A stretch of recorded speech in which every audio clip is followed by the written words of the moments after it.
எல்லாருக்கும் வணக்கங்க. இந்த வீடியோவில் நம்ம பார்க்க போகிற டாபிக் என்ன அப்படின்னா, பகை கிரகங்கள் ஏற்படுத்தும் ஆயுள் பாதிப்பு.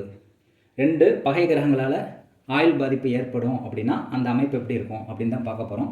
ஆயுள் பாதிப்பு ஏற்படுத்துறதுக்கு நிறைய விதிகள் இருக்குது. கண்டாந்த நட்சத்திரம் இருக்குது, அதுக்கப்புறம் ராகுனால் ஏற்படக்கூடிய ஆயுள் பாதிப்பு இருக்குது, மாரகாதிபதியினால் ஏற்படக்கூடிய ஆயுள் பாதிப்பு இருக்குது, கிரகங்கள் 6 8 பகை கிரகங்கள் இருந்தால் அதனால் ஏற்படக்கூடிய ஆயுள் பாதிப்பு இருக்குது. இப்படி நிறைய கான்செப்ட்ஸ் இருக்குது.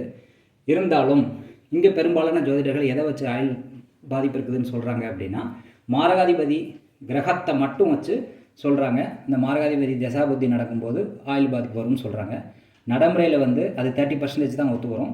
70% உங்களால் ஆயுள் பாதிப்பை கண்டுபிடிக்க முடியாது. உங்கள்கிட்ட ஒருத்தர் ஜாதகம் கொடுத்து இவர் உயிரோடு இருக்காரான்னு சொல்ல மாட்டார். இந்த ஜாதகத்தை பாருங்கள் சொல்லுங்கள் அப்படின்னு சொல்லும்போது உங்களால் அது கண்டுபிடிக்க தெரியணும். அப்போ தான் நீங்கள் ஒரு பெரிய ஜோசியர். இப்போ இருக்கிற பெரிய ஜோதிடர்கள், நான் யாரையும் குறை சொல்லலை, இப்போ இருக்கிறவங்கள்ட்ட நீங்கள் போய் கேட்டிங்கன்னா அது சொல்லுவாங்களா அப்படிங்கிறது எனக்கு சந்தேகமாக தான் இருக்குது. சொல்கிறதுக்கு வாய்ப்பு இல்லைன்னு தான் நான் நினைக்கிறேன். ஏன்னா நீங்கள் டெப்த்தாகவே அனலைஸ் பண்ணலையே. சில ஜாதகம்லாம் பார்த்தீங்கன்னா நட்சத்திரமே இல்லாமலாம் பலன் சொல்கிறாங்க. அப்படி சொன்னீங்கன்னா பலன் சொல்ல முடியாதுங்கிறது என்னுடைய கருத்து. யாரையும் குறை சொல்ல நோக்கம் கிடையாது. ரியாலிட்டியில் நீங்கள் போய் பாருங்கள். யாராவது ஒரு ஜாதகர் ஒரு ஜாதகத்தை கொடுத்து இறந்துட்டாரா உயிரோடு இருக்காருன்னு கேட்டால் சொல்ல முடியுமா? அது சொல்ல தெரியாதுங்கிறது தான் என்னுடைய கருத்து. ஆனால் நான் இப்போ சொல்கிறேன், இதை வச்சு ஒரு ஜாதகர் உயிரோடு இருப்பாரா இல்லையாங்கிறத கண்டுபிடிக்க முடியும். உங்களுக்காகவே நான் ஃப்ரீயாகவே எல்லாமே கிளாஸ் நடத்துகிறேன். இதை கோர்ஸ் 25,000 கோர்ஸ் எடுத்து அதுக்கு என்ன சொல்கிறது, ரிவ்யூலாம் அவங்க சப்மிட் பண்ணுவாங்க. அது மாதிரி டெஸ்டிமோனியல்ஸ்லாம் அவனே அந்த ஆளுங்களை வச்சு பேச விட்டு அவனை தன்னை பெருமைப்படுத்தி அந்த மாதிரி தான் ஓடிட்டுருக்கு. பிஸ்னஸாக மாறிடுச்சு ஜாதகங்கிறது. நம்ம சொல்கிறது யாரும் கேட்குறதா இல்லை. பெரிய ஜோசியர் சொன்னால் அவங்க கேட்குறாங்க. ஆனால் அவங்களுக்கு எதுவுமே தெரிலங்கிறது சொன்னால் புரிய மாட்டேங்குது யாருக்கும். அதெல்லாம் நமக்கு தேவையில்லை. இப்போதைக்கு நம்ம அந்த டாபிக்குள்ளே போகலாம். இப்போ 2 உதாரண ஜாதகத்தை நான் கொடுத்துருக்கேன். இதில் 2 பகை பெற்ற கிரகங்கள் 6 8 இருக்கணும். இப்போ சுக்கிரனும் குருவும் பகை, இது ஃபஸ்ட் பாயிண்ட்டு. சுக்கிரனுக்கு 8 குரு இருக்குது, குருவுக்கு 6 சுக்கிரன் இருக்குது, இது செகண்ட் பாயிண்ட்டு. இது ஃபஸ்ட்டு இருக்கணும். அடுத்து சுக்கிரன் தன்னுடைய பகை கிரகத்தோட நட்சத்திரத்தில் இருக்கணும். இப்போ சுக்கிரன் சூரியன் நட்சத்திரத்தில் இருக்குது, அது பகை. குரு சுக்கிரன் நட்சத்திரத்தில் இருக்குது, அதுவும் பகை. அப்போ 2 பகை கிரகங்கள் 6 8 இருந்து அதுவும் 2மே பகை நட்சத்திரத்தில் இருக்கிற பட்சத்தில் எந்த கிரகம் 8 வருதோ அந்த உறவுக்கு பாதிப்பு வரும். இப்போ சுக்கிரனுக்கு 8 குரு இருக்குதுன்னா இந்த குரு அப்படிங்கிற உறவு பாதிக்க போகுது அப்படிங்கிறத கன்ஃபார்ம் பண்ணிக்கலாம். குருங்கிறது யார்? குழந்தையை குறிக்கும். இது பெண் ஜாதகமாக இருந்தால் குழந்தையை குறிக்கும். இதுவே ஆண் ஜாதகமாக இருந்தால் இந்த ஜாதகரையே அது குறிக்கும். அப்போ ஜாதகருக்கு கண்டம் இருக்குதாங்கிறத இதை வச்சு நம்ம கண்டுபிடிக்கலாம். ராகு கேதுவுக்கும் வச்சு பார்க்கலாம். இது இன்னொரு முறை பகை கிரகங்களை வச்சு பார்க்குறது. அப்போ சுக்கிரனுக்கு 8 குரு இருக்குது அப்படின்னா இது ஜாதகரை குறிக்கும். ஆண் ஜாதகமாக இருந்தால், பெண் ஜாதகமாக இருந்தால் குழந்தையை குறிக்கும். அப்போ அந்த குழந்தைக்கு கண்டம் இருக்குது அப்படின்னு நம்ம கன்ஃபார்ம் பண்ணிடலாம். இது எப்போ கண்டம் ஏற்படும் அப்படின்னா அப்போ தான் நீங்கள் லக்னத்தை பார்க்கணும். ஆனால் குழந்தைக்கு கண்டம் இருக்குதுங்கிறது கன்ஃபார்ம். அது எப்போ நடக்கும் அப்படின்னு பார்க்கும்போது இங்கே தசாபுதியில் மாரகாதிபதி தசை நடக்குது, அதெல்லாம் பார்க்க தேவையில்லை. இந்த லக்னத்துக்கு இந்த குரு எத்தனாம் அதிபதியாக வராரு? 2க்கும் 5க்கும் அதிபதியாக வராரா? அப்போ 2ஆம் இடமோ 5ஆம் இடமோ இயங்கும்போது இந்த குழந்தை பாதிக்கப்படும். குடும்பம் நல்லா இருக்குது, அல்லது 5ஆம் இடம் நல்லா செழிப்பாக இருக்குது, பேரும் புகழும் கிடைக்குது, ஜாதகருக்கு பேரும் புகழும் கிடைக்குது. ஜாதகிக்கு, அதாவது பெண் ஜாதகங்கிறனால இந்த ஜாதகிக்கு புகழ்ங்கிறது 5ஆவது இடம். எப்போ இந்த ஜாதகிக்கு புகழ் கிடைக்குதோ அப்போ இந்த குழந்தை பாதிக்கப்படும் அப்படின்னு சொல்லலாம். இப்படியும் நம்ம சொல்லலாம். இன்னொரு மெத்தட் என்னென்னா, இது 10ஆம் இடத்துல குரு இருக்குது. 10ஆம் இடத்துல குரு இருக்குது அப்படின்னா 10ஆம் இடம்ங்கிறது என்ன? கர்மஸ்தானம், மாமியாரை குறிக்கக்கூடிய இடம். அப்போ மாமியார்கிட்ட இந்த குழந்தை, இவங்களுக்கு ஒரு குழந்தை பிறந்து அந்த குழந்தை மாமியாரோட அட்டாச்மெண்ட்டாக இருந்தது அப்படின்னா அந்த குழந்தைக்கு ஆயுள் பாதிப்பு நடக்கும் அப்படிங்கிறத சொல்லலாம். எத்தனை வருஷத்தில் நடக்கும் அப்படின்னா, இந்த குழந்தை பிறந்து குருனுடைய திசை காலம் 16 வருஷம். இந்த குழந்தை பிறந்து 16 வருஷத்துக்குள்ளே கண்டம் ஏற்படும். அது எப்போ அந்த 16 வருஷத்துக்கு கால்குலேட் 16 வருஷமாக இருக்கலாம், அல்லது 16 மாதமாக கூட இருக்கலாம். அது நம்மளால் சொல்ல முடியாது. ஆனால் ஆயுள் பாதிப்பு இருக்குது, அது மட்டும் கன்ஃபார்மாக சொல்லலாம். அது எப்போ ஆயுள் பாதிப்பு இருக்கும் அப்படின்னா அது இருக்கிற இடத்த ஆக்டிவேட் பண்ணால் தான் அந்த ஆயுள் பாதிப்பு இருக்கும். மாமியாரோட, அதாவது இந்த ஜாதகியோடைய மாமியார் இருக்காங்களே அவங்களோட இந்த குழந்தை அட்டாச் ஆனாலோ, அல்லது இந்த ஜாதகி தொழில் பண்ணுறாங்கன்னு வச்சுக்கோங்களேன், அந்த தொழில் வளர்ச்சி அடைஞ்சாதோ தான் இந்த குழந்தைக்கு பாதிப்பு வரும். இப்போ 10ங்கிற தொழில் ஸ்தானம் வளர்ச்சி அடைஞ்சால் அந்த குழந்தை மரணிக்கும்.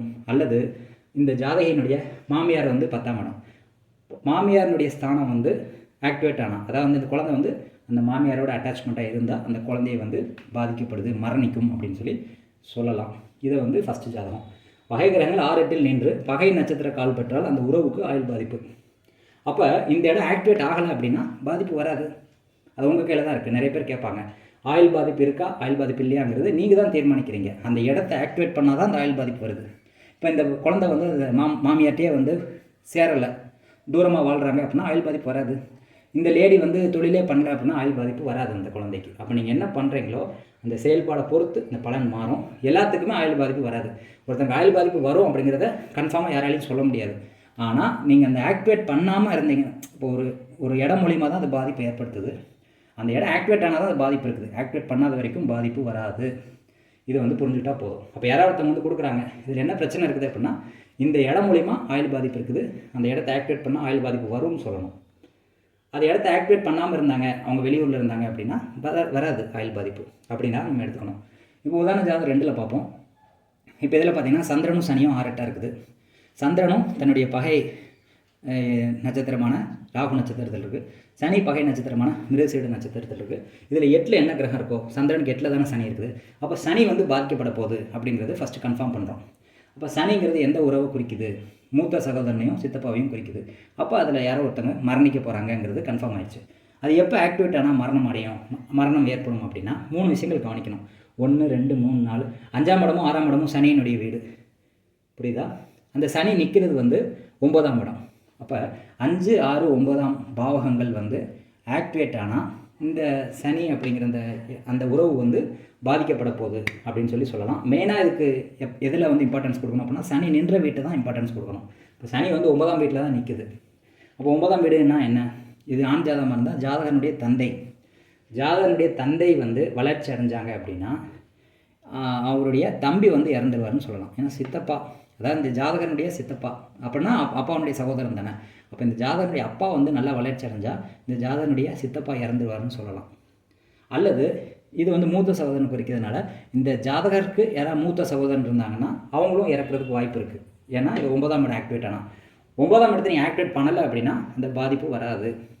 இப்படி தான் வந்து 2 பகை கிரகங்கள் பகை நட்சத்திரத்தில் இருக்கும்போது ஆயுள் பாதிப்பை கொடுக்குது. இது நிறைய ஜாதகத்தை டெஸ்ட் பண்ணி பார்த்துருக்கேன். நீங்களும் டெஸ்ட் பண்ணி பாருங்கள், கரெக்டாக தான் வரும். சிலருக்கு வந்து அந்த தசாபதி வரும்போது நடக்கலாம், சிலருக்கு வந்து அந்த இடத்த ஆக்டிவேட் பண்ணாலே அது நடக்கும். அது எத்தனை வருஷத்தில் நடக்கும் அப்படிங்கிறது இப்போ சனியினுடைய தசா காலம் எவ்வளவோ அது வருஷக்கணக்கிலையும் நடக்கலாம், அல்லது அந்த மாதக்கணக்கிலையும் நடக்கலாம். இப்போ சனி 19 வருஷம் அப்படின்னா 19 வருஷத்தில் ஆயுள் பாதிப்பு வரலாம், அல்லது 19 மாதத்தில் கூட ஆயுள் பாதிப்பு வரலாம். அது இந்த பாவகம் இயங்கிறத பொறுத்து அது மாறும். இந்த பாவகம் வந்து சரியாக இயங்கலை அப்படின்னா ஆயுள் பாதிப்பு வராது. அது எப்படிங்கிறத உங்களுக்கு புரிஞ்சுக்கும் நான் நம்புகிறேன். இது மாதிரி வந்து நிறைய ரிசர்ச் வந்து வித்தியாசமான ரிசர்ச் வந்து நான் பண்ணிகிட்ருக்கேன். அது வந்து நிறைய ஜாதகத்தில் பொருத்தி பார்க்கும்போது கரெக்டாக வருது. உங்கள்கிட்டையும் ஏதாவது ஜாதகம் வந்துச்சு அப்படின்னா நீங்கள் பார்த்து யாருக்கு ஆயுள் பாதிப்பு இருக்குங்கிறத கண்டுபிடிச்சி சொல்லுங்கள். சும்மா மார்காதிபதி திசை வருது, தசாபுத்தி பார்த்துட்டு பலன் சொல்லிட்டு இருந்தீங்கன்னா வேலைக்கு ஆகாது. ரியாலிட்டியில் வந்து ஒத்து வரல. இந்த வீடியோ வந்து பிடிச்சிருந்தா உங்களுக்கு வந்து என்ன டவுட் இருந்தாலும் கமெண்ட் பண்ணுங்கள். உங்கள் ஜாதகத்தை வச்சு நீங்கள் கேட்காதீங்க, பொதுவான டவுட் எதாவது இருந்தால் கேளுங்க. நான் வந்து உங்கள் டவுட்ஸ் வந்து கிளியர் பண்ணுறேன். இந்த ஜாதக பதிவு எப்படி இருக்குன்னு சொல்லி கமெண்ட் பண்ணுங்கள். உங்களுக்கு இந்த விஷயம் வந்து ஒத்து வரல அப்படின்னா நெகட்டிவாக கமெண்ட் பண்ண வேண்டாம். என் ஜாதகத்தை வீடியோ பார்க்காதீங்கன்னு சொல்கிறேன். உங்களுக்கு யாரை பிடிச்சிருக்கோ அவங்க ஃபாலோ பண்ணி அவங்க சொல்கிறது நீங்கள் கேளுங்க. யாரையும் நான் தப்பு சொல்லலை, யாரையும் ஃபோர்ஸ் பண்ணி இதை கற்றுக்கணுங்கிற இதெல்லாம் சொல்லலை. ஏன்னா ஃப்ரீயாக வந்து எவனும் சொல்லித்தர மாட்டாங்க இந்த மாதிரி.